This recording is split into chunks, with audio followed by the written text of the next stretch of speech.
بسم اللہ الرحمن الرحیم۔ سائم ہومیوپیتھک انفرٹیلٹی کلینک سے آپ کی خدمت میں حاضر ہوں۔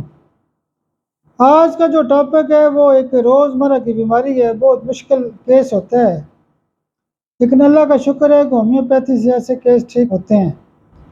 اس بیماری کا نام ہے OCD، obsessive compulsive disorder۔ ہمارے کلینک پہ جو تجربات کے مطابق 2 دوائیاں زیادہ استعمال ہوتی ہیں OCD کے حوالے سے۔ obsessive compulsive disorder کا مطلب یہ ہے کہ وہ مریض جو بار بار ہاتھ دھوتے رہتے ہیں، ایک کام کو بار بار کرتے رہتے ہیں، اس کا جو مرکزی نقطہ ہوتا ہے، جو مرکزی علامت ہوتی ہے، وہ بار بار واش روم میں ہاتھ دھوئیں گے یا پاؤں دھوئیں گے یا بار بار نہاتے ہیں، ان کو یہ ہوتا ہے کہ شاید میں گندا ہو گیا ہوں، مجھے کوئی جراثیم کا مسئلہ کھڑا ہو گیا ہے۔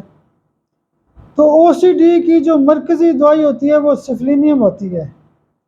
ہمارے کلینک پہ سفلینیم CM کی 1 ڈوز دی جاتی ہے اور اس کے بعد آرسینک 30 صبح دوپہر شام دی جاتی ہے۔